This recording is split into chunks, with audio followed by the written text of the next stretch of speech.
ইরানের কাছে আমেরিকা নাকে খত দিয়া চুক্তি করেছে। ইরান যেভাবে চাইছে সেভাবে করেছে।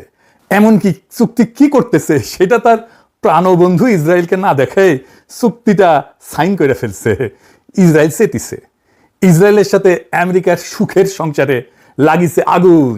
এডিটর সাহেব, করুণ সুর হবে নাকি সাকভুম হবে বুঝবার পারছি না। কোনটা দিমো? সাকভুম দেবো? আচ্ছা দেয় না।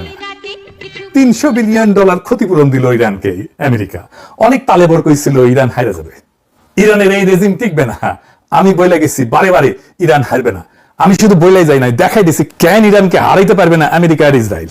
বাংলাদেশে একটা প্রবাদ আছে, কাঙালের কথা বাজি হইলে ফলে, পিনাকি কাঙালের কথা বাসি হয়ে ফললো।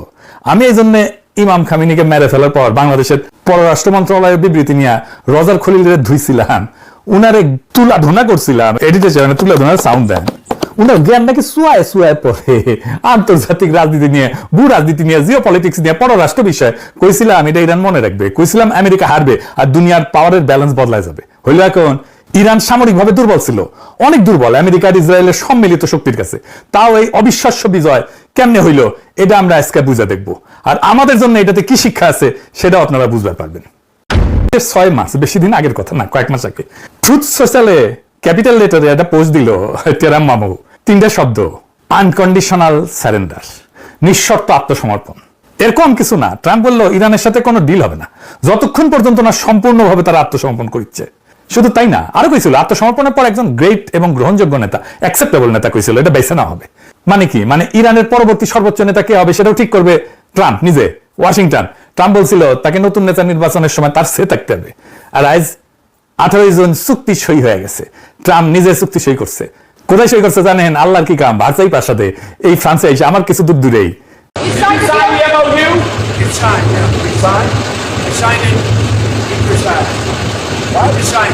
আর ইরানের প্রেসিডেন্ট পেজেশকিয়ান এরা আলাদাভাবে সই করে এক্সে ছবি পোস্ট করছে, ক্যাপশন দিছে একটা ঐতিহাসিক দলিল এবং একটা শক্তিশালী ইরানের বার্তা, পারস্পরিক সম্মানের ছায়ায় শান্তি অর্জিত হবে। আর এই চুক্তিতে নিঃশর্ত আত্মসমর্পণ শব্দটা কোথাও নাই। বলুন কি আছে সেটা আমি আপনাদের লাইন বাই লাইন পড়ে শোনাবো, আর তারপরে আপনারাই বলবেন কে কার কাছে আত্মসমর্পণ করলো। ইরান কেন নেগোসিয়েশনটা তার পক্ষে করতে পারলো সেটা আমি দেখাবো আপনাদেরকে আজকে। প্রথমে দিকে আলোচনাটা দুই পক্ষে কারা চালাইলো। এক পাশে বসছে আব্বাস আরাগাজি, ইরানের পররাষ্ট্রমন্ত্রী, কেন বিশ্ববিদ্যালয় থেকে রাষ্ট্রবিজ্ঞানে পিএইচডি, 1989 সাল থেকে মানে 37 বছর ধরে কূটনীতিক, ডিপ্লোম্যাট। জাপানের রাষ্ট্রদূত ছিল, ফিনল্যান্ডে ছিল, এস্তোনিয়ার রাষ্ট্রদূত ছিল। ইরান ইরাক যুদ্ধের রক্তে ভেজা প্রজন্মের মানুষ, আমাদেরই প্রজন্মের মানুষ।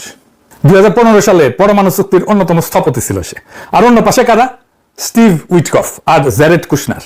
দুজনে কি করে জানেন? রিয়েল এস্টেট ব্যবসায়ী, পররাষ্ট্রনীতিতে কোনো অভিজ্ঞতা নাই। কুশনার ট্রাম্পের জামাই, মানে জামাই কোটায় ঢুকিছে, ওই তার সরকারি কোনো পদই কলে নাই। ট্রাম্পের নিজের দলের সিনেটর টম টিলিজ ওই পর্যন্ত কইছে যে এটা কোনো মানে হয় না, পররাষ্ট্রনীতিতে অভিজ্ঞতাহীন সিনেট কনফার্মেশন ছাড়া দুইজন লোক কিভাবে রাশিয়া, ইরান আর ইসরায়েলের সাথে শান্তি আলোচনায় নেতৃত্ব দিচ্ছে। মজার ব্যাপার হচ্ছে কি জানেন? মাস্টারের আলোচনায় আর আজকে নাকি উইটকফকে একাধিকবার বুঝিয়ে দিতে হয়েছিল পরমাণু জ্বালানি উৎপাদনের ধাপগুলো কি কি এবং একটা এনরিচমেন্ট ফ্যাসিলিটি আর রিঅ্যাক্টরের মধ্যে পার্থক্য কি। বুঝলি চাও?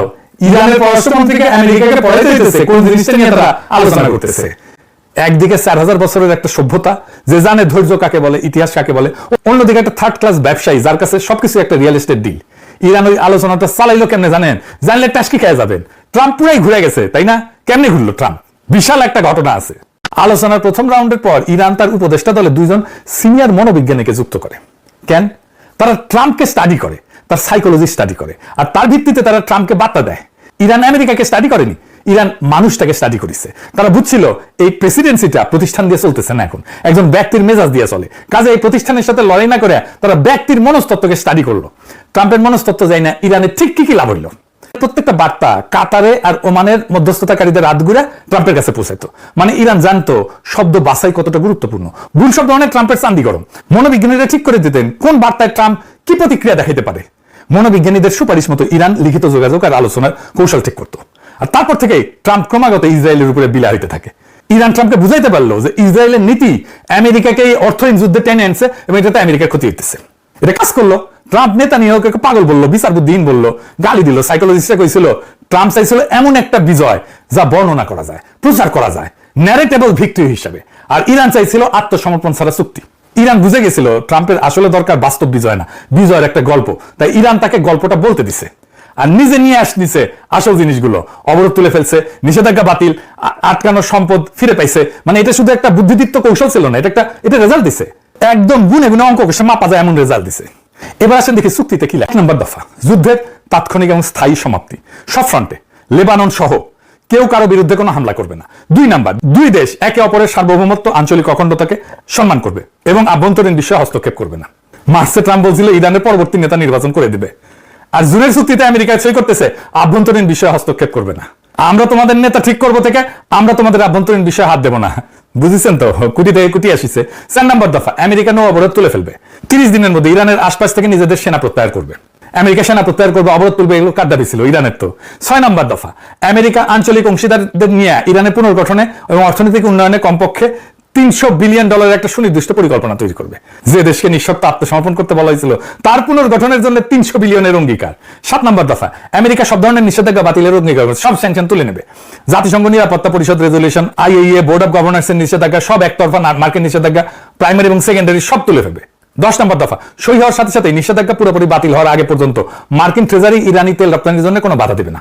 পৃথিবীর সব দেশ এখন ইরান থেকে তেল কিনতে পারবে, লেনদেন করতে পারবে, ইরানের ব্যাংকের সাথে লেনদেন করতে পারবে। আগে ইরানকে তেল বিক্রি করতে হতো অনেক কম দামে, মূলত চায়নাকে, কেউ লেনদেন করতে পারতো না ইরানের ব্যাংকের সাথে। এখন বাজার দরে তেল বিক্রি করতে পারবে ইরান সবার সাথে। ইরান এখন তার তেল বিশ্ববাজারে খোলাখুলি বিক্রি করতে পারবে। 11 নম্বর দফা, ইরানের জব্দ করা অর্থ এবং সম্পদ ফেরত দেওয়া হবে। আর পরমাণু অস্ত্র নিয়ে ইরান বলছে যে সে পরমাণু অস্ত্র সংগ্রহ বা তৈরি করবে না।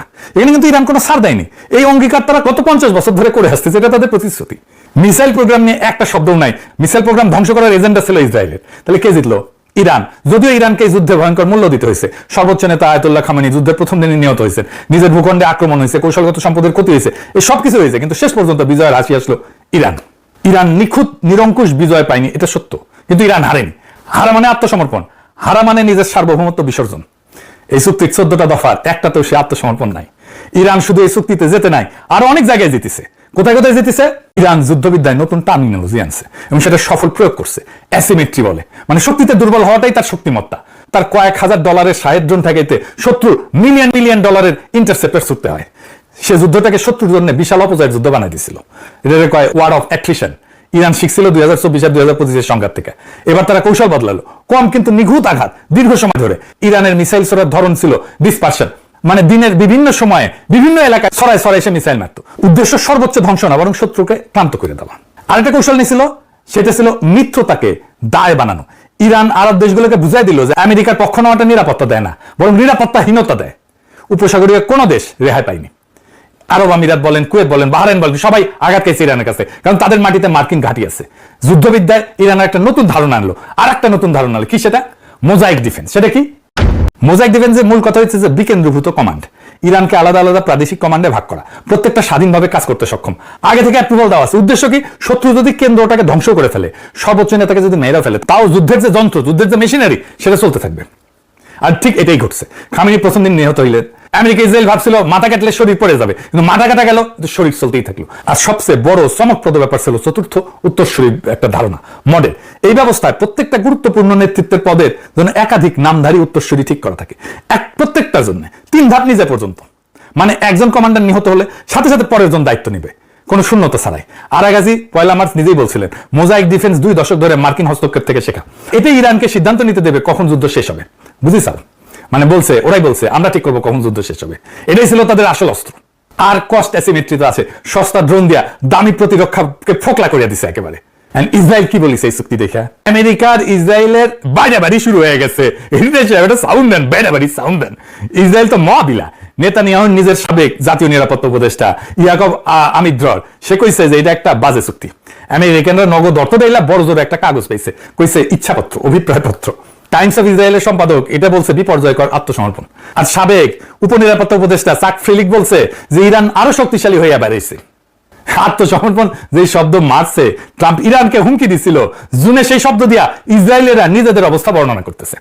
আর ইসরায়েলের ক্ষোভের জবাবে আমেরিকা কি করলো? পিঠ চাপড়ে সান্ত্বনা দিল না ধমক দিছে। 28 জুন হোয়াইট হাউসে ব্রিফিং এ ভাইস প্রেসিডেন্ট জেডি ভ্যান্স ইসরায়েলকে বলছে একটা সলিড বাম্বু দিছে, বলছে যে আমি ইসরায়েলের মন্ত্রিসভায় থাকলে গোটা দুনিয়ায় আমরা একমাত্র শক্তিশালী মিত্রকে আক্রমণ করতাম না। আমেরিকার ভাইস প্রেসিডেন্ট ইসরায়েলকে মনে করাই দিচ্ছে তোমার একমাত্র বড় মিত্র আমরা, আর তোমরা বাকি দুনিয়াকে চটায় ফেলছো। ট্রাম্পই তার ভাষায় এই মুহূর্তে দুনিয়ার একমাত্র রাষ্ট্রপ্রধান যে ইসরায়েলের প্রতি সহানুভূতিশীল। আর সবচেয়ে কড়া খোঁচাটা ভ্যান্স মনে করাই দিচ্ছে ইসরায়েলের প্রতিরক্ষা অস্ত্রের 2/3 আমেরিকার হাতে তৈরি, আমেরিকান করদাতার পয়সায় কেনা। এইটা একটা প্রচ্ছন্ন হুমকি। চুক্তি ভাঙলে এই অস্ত্রের যোগান বন্ধ হতে পারে। ইরানকে নিঃশর্ত আত্মসমর্পণ যে করাইতে চাইছিল সেই আমেরিকায় এখন তার নিজের ঘনিষ্ঠতম মিত্রকে প্রকাশ্যে ধমকাইতেছে ইরানের সাথে করা চুক্তি রক্ষা করার জন্য। ডিভোর্সটা আর গোপন নাই, টিভি ক্যামেরার সামনে। আমেরিকা আর ইসরায়েলের প্রণয়ের ফলে জন্ম নিয়েছিল ইন্ডিয়া, তো এতিম হইয়া গেল। এইবার হবে এটা সানায়ের করুণ সুর। কিন্তু এর মধ্যে দিয়া কি তৈরি হইলো? একটা নতুন মধ্যপ্রাচ্য। ভারসাম্য বদলে গেল, সম্পর্ক বদলে গেল একটি পলকে। দুবাই কিন্তু শেষ। ইরানের উপরে আমেরিকার কড়া নিষেধাজ্ঞার কারণে ইরান আন্তর্জাতিক ব্যাংকিং ব্যবস্থা থেকে বিচ্ছিন্ন ছিল। সেই জন্য ইরানি ব্যাংকগুলো কোনো লেনদেন করতে পারতো না। মানে ইরানের সরাসরি ডলারে আন্তর্জাতিক বাণিজ্য করতে পারতো না। তেল বেচে টাকা আনা বা বিদেশ থেকে পণ্য কেনার বিল মেটানো কোনোটাই সরাসরি সম্ভব ছিল না। তাহলে ইরান কি করতো? সে দুবাইকে ব্যবহার করতো মধ্যবর্তী আর্থিক চ্যানেল হিসাবে। হাজার হাজার ইরানি ব্যবসায়ী দুবাই কোম্পানি এবং ব্যাংক অ্যাকাউন্ট খুলে রাখতো। দুবাই ভিত্তিক কোম্পানি এবং মানি এক্সচেঞ্জ দিয়া ইরান তার লেনদেন ঘুরায় ঘুরায় করতো। ইরানি তেলের টাকা সরাসরি তেহরানে আসতো না, আসতো দুবাইয়ের একটা কোম্পানির অ্যাকাউন্টে। তারপর সেখান থেকে পণ্য বা অন্য রুটে ইরানে পৌঁছাইতো। ইরানের এই টাকা তো আর দুবাই আসবে না, তার মানে দুবাইয়ের অর্থনীতি ছোট হয়ে যাবে। কাতারের গুরুত্ব কমবে। কেন? কাতার ছিল কূটনৈতিক মধ্যস্থতাকারী ইরান আর আমেরিকার। কাতার একই সাথে দুই পক্ষের বন্ধু।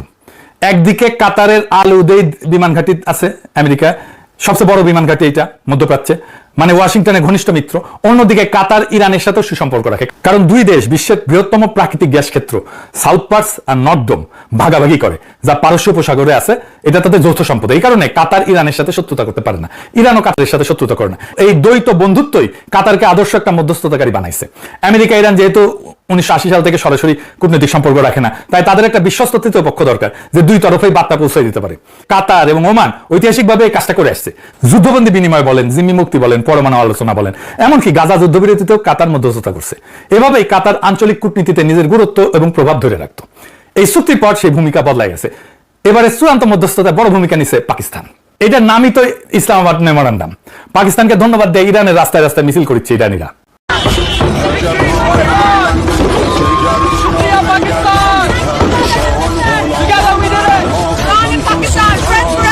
দেখিসাও বিশ্ব রাজনীতিতে পাকিস্তানকে কোণঠাসা করে রাখার ভারতীয় চেষ্টা মাঠে মারা গেছে। বর্ধিত রাস্তায় ব্যানার, থ্যাংক ইউ ইরান। 32 বছর লেবাননে থাকা বিশেষজ্ঞ নিকোলাস ব্যানফোর্ড বলছেন হিজবুল্লাহ 4 দশকের সবচেয়ে আত্মবিশ্বাসী হয়ে বেড়াইছে। তার মানে হিজবুল্লাহ শক্তি সঞ্চয় করছে। ইরান আলোচনায় শর্ত দিচ্ছিল লেবাননে ইসরায়েলি হামলা বন্ধ করতে হবে। মানে ইরান শুধু নিজের জন্য না, পুরো মিত্র পক্ষের জন্য দর কষাকষি করছে। আর শান্তির দূত হিসাবে পাকিস্তানের ভাবমূর্তি বদলাই গেছে। আমাদের অঞ্চলের ভূ রাজনীতির জন্য এটা একটা গুরুত্বপূর্ণ পরিবর্তন। যে দেশকে এক ঘরে করার কথা ছিল সে এখন বিশ্ব রাজনীতির কূটনীতির কেন্দ্রে। এইবার তারেক রহমানকে একটা ধন্যবাদ দিই। সে একজন বিশ্ব রাজনীতিতে 10টা পিএইচডি করা স্ট্র্যাটেজিক অ্যাডভাইজার রাখিছে, যে ইরান যুদ্ধের ভবিষ্যৎ নিয়ে ভবিষ্যৎবাণী করেছিল। অক্ষরে অক্ষরে পয়েন্টে পয়েন্টে মিলে গেছে। হ্যাঁ, শুনে নেই এটা সেটা। হ্যাঁ, এইটা সে শোনা। ইরান খুব বেশি সুবিধে করতে পারবে না, এটা মনে করার কারণ ছিল ইরান পরাজিত হওয়ার মুখে আছে। এটা অনুমান কেন করা যাচ্ছিল এবং এটা বাস্তবে হচ্ছে, সেটা হচ্ছে যুদ্ধটা ধরে রাখা আসলে ইরানের জন্য মেজর সংকট হবে, মেজর সংকট হবে।